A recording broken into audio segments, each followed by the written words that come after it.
So viewers, எங்களோட எல்லா எபிசோடுமே உங்களுக்கு up to date episode by episode பார்க்குறதுக்கு please subscribe to home movie makers.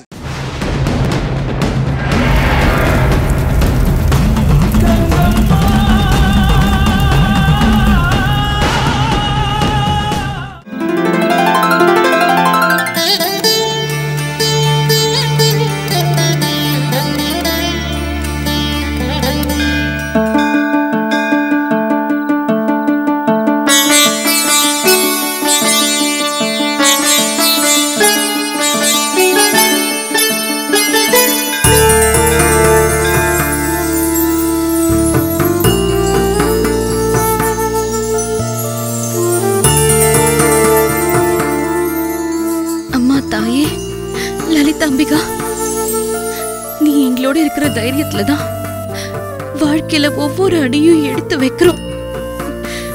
உன் மேல நாங்க வச்சிருக்கிற பக்திக்கு நீ பொறுப்பெடுத்துப்பேன்ற நம்பிக்கையில தான் எல்லா முடிவும் எடுக்கிறோம். நீ எங்களை கைவிட்டா நாங்க எங்க போவோம்?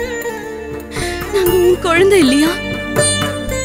நாங்க ஏதாவது தப்பு பண்ணிருந்தாலும் நீ மன்னிக்க கூடாதா? 48 நாள் இல்ல, வாழ்க்கையில மிச்சம் இருக்கிற எல்லா நாளும் கூட நான் விரதம் இருக்கேன், விளக்கு போடுறேன். என் கிருஷ்ணாவோட உயிரை பத்திரமா பாத்துக்கோ தாயே.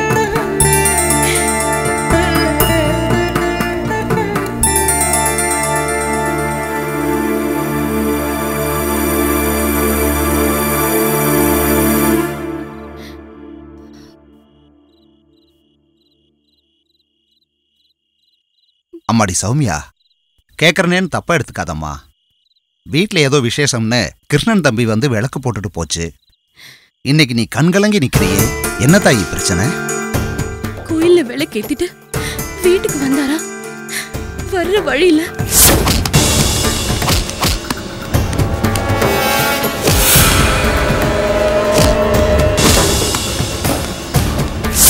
எண்ணி 48 நாட்கள் நீ தொடர்ந்து பூஜையில இருக்கணும். லலிதாம்பாவுக்கு தினசரி விளக்கு போடணும். தாயே, உன் மேல பக்தி வச்சிருக்கிறவங்கள இவ்வளவு கஷ்டப்படுத்துறியே. சௌமியா, காணாம போன தாயத்து திரும்ப கிடைச்சிருக்கு. சாந்தி முகூர்த்தத்துக்கான நாள் மட்டும்தான் தள்ளி போயிருக்குன்னா கடவுள் உனக்கு ஒரு முக்கியமான செய்தி வச்சிருப்பார் போல இருக்கு. கிருஷ்ணனோட உயிருக்கு ஆபத்து இல்லை, ஆனா சாந்தி முகூர்த்தம் நடக்கக்கூடாதுன்னு கடவுள் விரும்புறாரு. அதுக்கு ஏதாவது நமக்கு புரியாத காரணங்கள் இருக்கலாம். நீ எதையும் நினைச்சு வருத்தப்படாத. நம்பூதிரி சொன்ன மாதிரி 48 நாள் விளக்கு போடு. எதை காட்டிலும் கிருஷ்ணன் உயிரோடு இருக்கிறது ரொம்ப முக்கியம். மற்றதை அப்புறம் பார்த்துக்கலாம். நீ மட்டும் நம்பிக்கையை விட்டுறாத. நம்பிக்கை பக்தியை விட பெரிய விஷயம். அதனால எப்பவும் நம்பிக்கை தளராம இருக்கணும், சரியா? சரிங்க சுவாமி.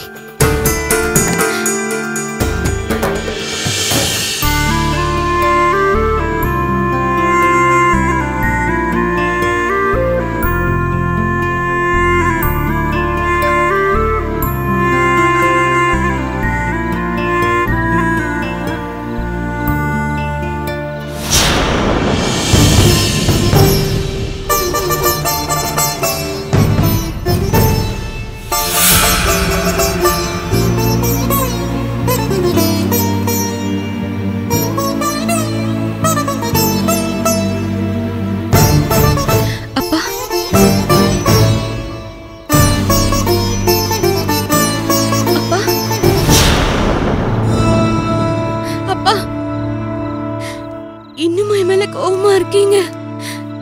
பெத்த பிள்ளைங்கள இத்தனை நாளா தண்டிப்பாங்க, என்ன மன்னிக்க கூடாதா? ஏன்பா பேசாம போறீங்க? என்கிட்ட பேச மாட்டீங்களா?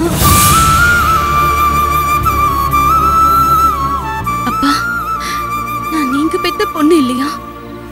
கை குழந்தைய அம்மா விட்டுட்டு போனதும் அப்பாவாவும் அம்மாவாவும் இருந்து வளர்த்த பொண்ணு இல்லையா?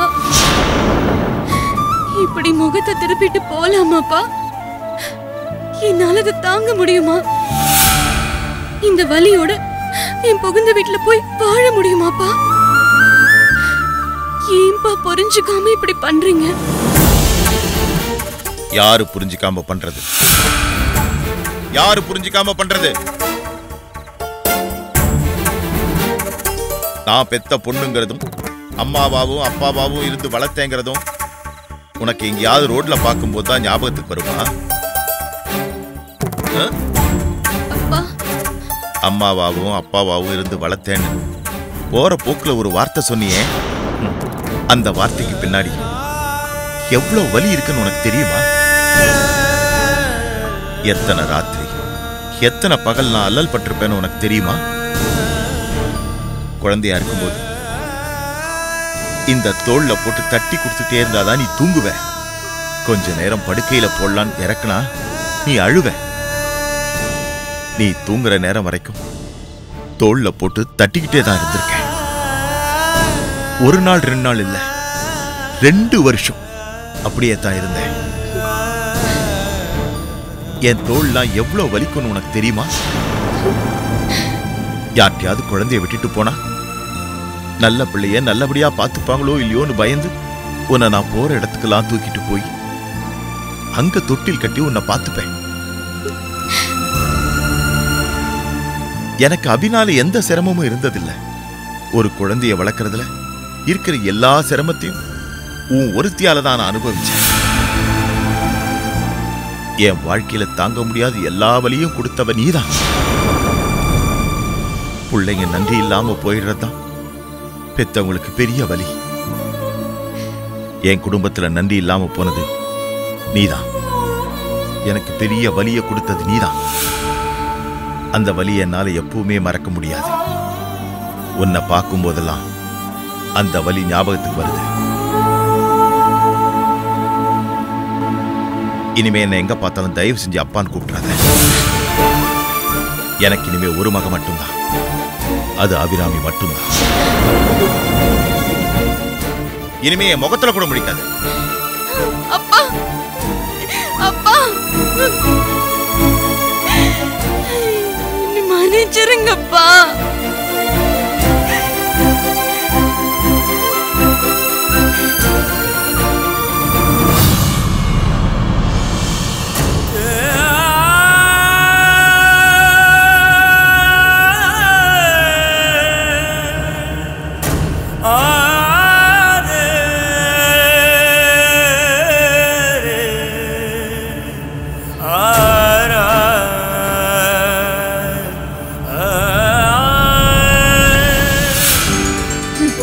பாரு உருளைக்கிழங்கு பீன்ஸ். உருளைக்கிழங்கு பீன்ஸை வாங்கிட்டு வர்றது, உருளைக்கிழங்குல பஜ்ஜி சுட்டு தெரியாமா, உருளைக்கிழங்க பொரிச்சு தெரியாமான்னு கேக்குறது. அப்புறம் ராத்திரியில நெஞ்சு வலிக்குது முதுகு வலிக்குதுன்னு சொல்லி என்ன பயமுறுத்துறது. இப்போ டாக்டர் எல்லா டெஸ்டையும் பண்ண சொல்லிட்டாரா? போய் பண்ணுங்க. நீங்களாம் டாக்டர் சொன்னாதான் கேட்பீங்க, நான் சொன்னாலாம் கேட்க மாட்டீங்க.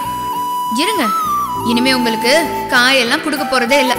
எப்பவும் கீரையே கடைஞ்சு கொடுக்க போறேன்.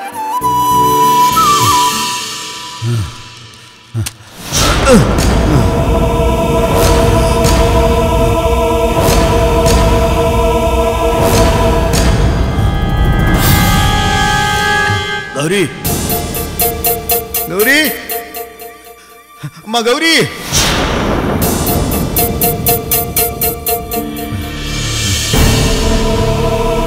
அப்பா, டாக்டர் போய் பாத்தீங்களாப்பா? டெஸ்ட் எடுத்தீங்களா? டெஸ்ட் எடுக்க போனேம்மா.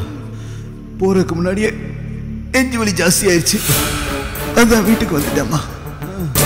அப்பா, உங்களுக்கு என்ன பைத்தியமா? வலி ஜாஸ்தி ஆச்சுன்னா டாக்டர் போய் பார்க்க வேண்டியதானே? எங்க எதுக்குப்பா வீட்டுக்கு வந்தீங்க? என்ன பண்ணீங்க? சரி வாங்க டாக்டர் கிட்ட போலாமா? போகலாமா? முதல்ல அந்த ஃபேனை போடுமா, குடிக்க கொஞ்சம் தண்ணி எடுத்துட்டு வா. என்னப்பா ஏன் இப்படி பண்றீங்க? ஒழுங்கா டாக்டர் கிட்ட போறதை விட்டுட்டு அப்பா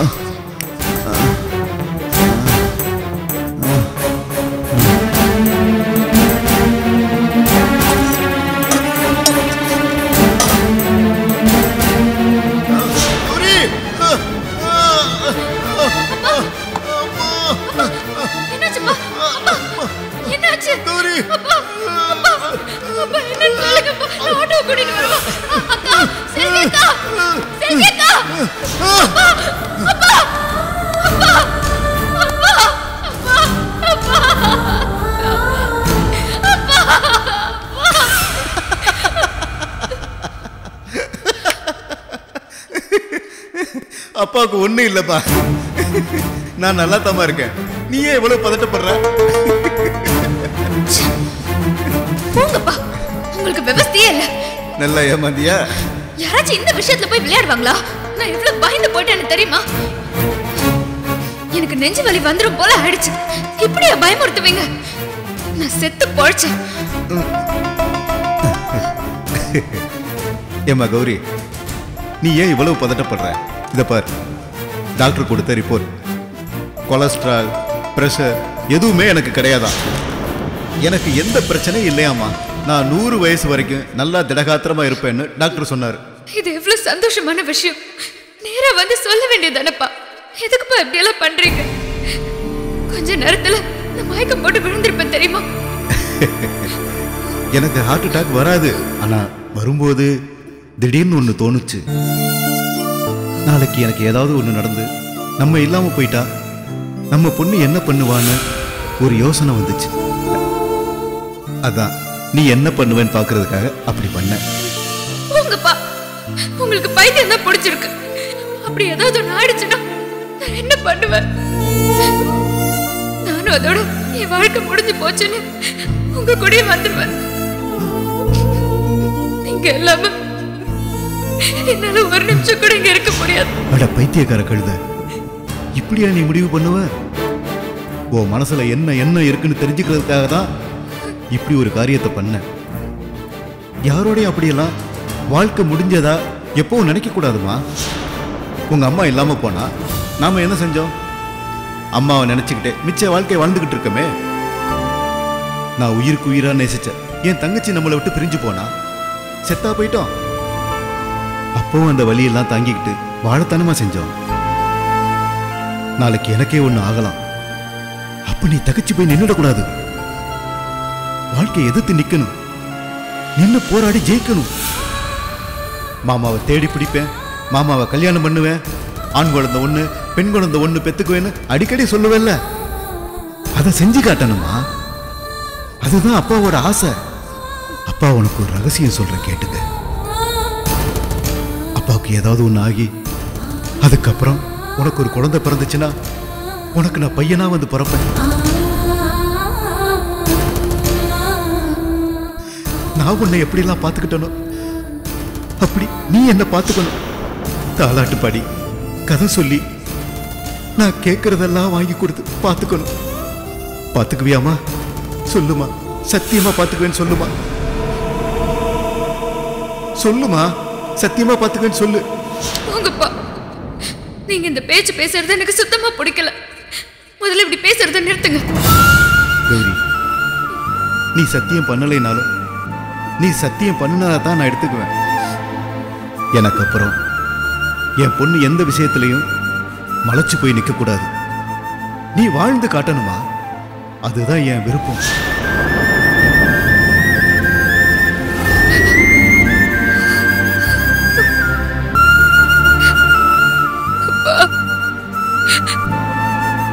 மனசெல்லாம் வலிக்குதுப்பா. அழவே வேண்டாம் தான் தோணுது. ஆனாலும் நீங்க உங்க விதை தெரிஞ்ச என்னவோ என்கிட்ட சத்தியம் கேட்டுட்டீங்க.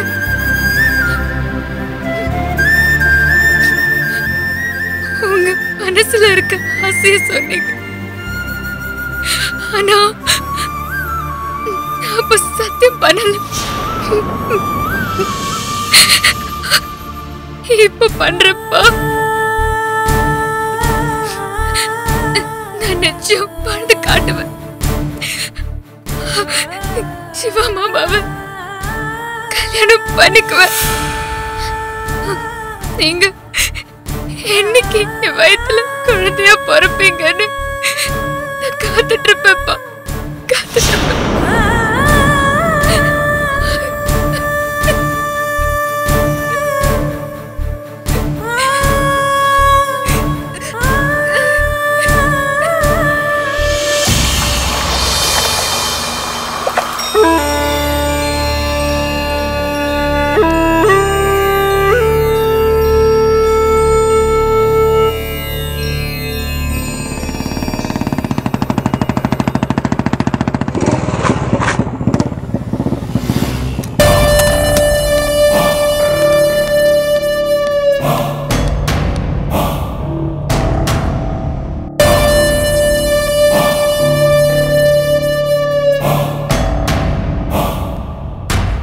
ஜெயசிம்மா, சௌக்கியமானோ?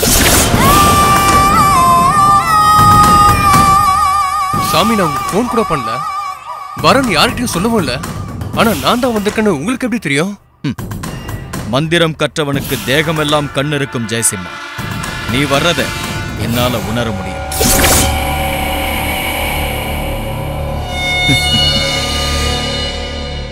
அது மாத்திரமல்ல, அன்னைக்கு வீட்டுல உன்னை பார்த்தப்பவே உன் கண்ணுல என்ன நோக்கி ஒரு தேடல் தெரிஞ்சிச்சு. நீ என்ன பார்க்க வருவேன்னு நான் நினைச்சேன். நீ வந்துட்ட. சொல்லு, உனக்கு நான் என்ன பண்ணணும்? சாமி, ரொம்ப ஸ்ட்ரெயிட்டாவே பாயிண்ட்டுக்கு வந்துட்டீங்க. எனக்கு ரொம்ப சந்தோஷமா இருக்க. நானும் ஸ்ட்ரெயிட்டா வந்த விஷயத்த சொல்லிடுறேன். என் அண்ணன் கிருஷ்ணனுக்கு நீங்க பண்ணிருக்க பரிகாரம் எனக்கு சுத்தமா பிடிக்கல.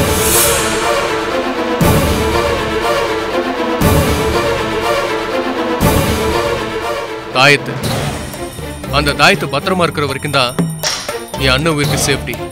அந்த தாயத்து போயிடுச்சுன்னா என் அண்ணன் செத்து போயிடுவான். இப்படி இருக்கிற பரிகாரத்துல எனக்கு இஷ்டம் இல்லை சாமி. ஒருத்தன் எந்நேரமும் தாயத்தை கட்டிக்கிட்டு போராடிட்டு இருக்க முடியாது. நிரந்தரமா அந்த கங்கம்மா சாபத்துல இருந்து என் அண்ணன் கிருஷ்ண தப்பிக்கணும். அப்படி ஏதாவது வழி இருந்தா சொல்லுங்க சாமி. அதை கேட்டு போலாம் தான் வந்தேன். ஜெயசிம்மா, இந்த உலகத்துல தீர்வில்லாத பிரச்சனைன்னு எதுவுமே இல்லை. ஏன்னா கடவுள் பிரச்சனைகளையும் அதுக்குண்டான தீர்வுகளையும் சேர்த்தேதான் உண்டாக்கியிருக்க. உண்டாக்குன உடனேயே அதை பிரிச்சு போட்டுருவார். சில தீர்வுகள் சட்டுன்னு தென்பற்றும். சில தீர்வு இந்த பிரபஞ்ச வெளியில எங்கேயோ கிடக்கும். அதை கண்டுபிடிச்சு சொல்றதுதான் என்ன மாதிரி மாந்திரிகனுடைய வேலை. அப்ப அந்த கங்கா கிட்ட இருந்து உயிர் தப்பிக்கிறதுக்கு வழி இருக்கா சாமி? என்ன வழி சாமி? சொல்லுங்க, சொல்லுங்க சாமி. அதை நான் செய்யறேன். சில பரிகாரங்களும் தீர்வுகளும் அவ்வளவு எளிதானதில்லை. சில பிரச்சனைகளுக்கு தீர்வு கோவில் குளங்களுக்கு போறதுன்னு இருக்கும், அழகு குத்துறதுன்னு இருக்கும், நெருப்பு குழியில இறங்குறதுன்னு இருக்கும். அதெல்லாம் நாம் செஞ்சிட முடியும். சில பிரச்சனைகளுக்கு தீர்வு மரணம் உண்டாகுதல்னு இருக்கும். அதெல்லாம் நாம செஞ்சிட முடியுமா? இப்போதைக்கு கிருஷ்ண உயிருக்கு ஆபத்தில்லை. தாயத்தவனை பாதுகாக்கும். அதனால நீ சந்தோஷமாயிட்டு போ. சாமி, உங்களுக்கு ஏதோ ஒரு வழி தெரியுது. நீங்க ஏதோ ஒண்ணு சொல்ல வரீங்க சாமி. அது ரொம்ப ஆபத்தானது மட்டும் புரியுது. ஆனா என்னன்னு புரியல. கொஞ்சம் தெளிவா சொல்லுங்க சாமி. நான் புடிச்சுக்குவேன். ப்ளீஸ் சாமி, ப்ளீஸ். இப்ப கங்கம்மாவோட சாபம் என்ன? கன்னிகாபுரத்தில் ஒரு பெண்ணை ஒரு ஆண் திருமணம் செஞ்சா அவன் இறந்து போவாங்கிறது. திருமணங்கிறது என்ன? ஆணும் பெண்ணும் சேர்ந்து இல்லற வாழ்க்கை வாழ்றது. அந்த ரெண்டு பேர்ல ஒருத்தர் அங்க இல்லாம போயிட்டா அது இல்லற வாழ்க்கையா இருக்குமா? அது திருமணமாகுமா? ஒரு உயிருக்கு பரிகாரமா இன்னொரு உயிரை கொடுத்தா தீர்வு ஏற்பட வழி இருக்கு ஜெயசிம்மா. புரிஞ்சிடுச்சு சாமி, எனக்கு புரிஞ்சிடுச்சு. ஆணும் பெண்ணும் சேர்ந்திருந்தாதான் அது திருமணம். அதுல ஒருத்தர் இல்லனா அது திருமணம் இல்ல. நான் செய்ய வேண்டிய வேலை அந்த ஒருத்தரை இல்லாம ஆக்கணும். புரிஞ்சிடுச்சு சாமி, புரிஞ்சிடுச்சு. அந்த ஒருத்தர் யாருங்கிறத முடிவு செய்ய வேண்டியது நீ. நம்பூதிரிகள் அதை பரிந்துரை செய்யக்கூடாது. நீங்க ஒன்னும் சொல்ல வேண்டாம் சாமி. என்ன செய்யணும் நானே முடிவு பண்ணிக்கிறேன். எனக்கு என் அண்ணன் மேல பெரிய பாசலாம் ஒண்ணும் இல்லை. ஆனா அவ இந்த ஜெமீனோட வம்சம் ஒண்ணுங்கன்னா எனக்கு பிடிக்கதான் செய்யும். ஆனா அந்த சௌமியா என் வாழ்க்கைய நாசமாக்குன அந்த ராமநாதனோட பொண்ணு. அவளுக்காகலாம் என் அண்ணன் கிருஷ்ண சாகக்கூடாது. ஓ, நல்லது சாமி, நான் போயிட்டு வரேன். ம்.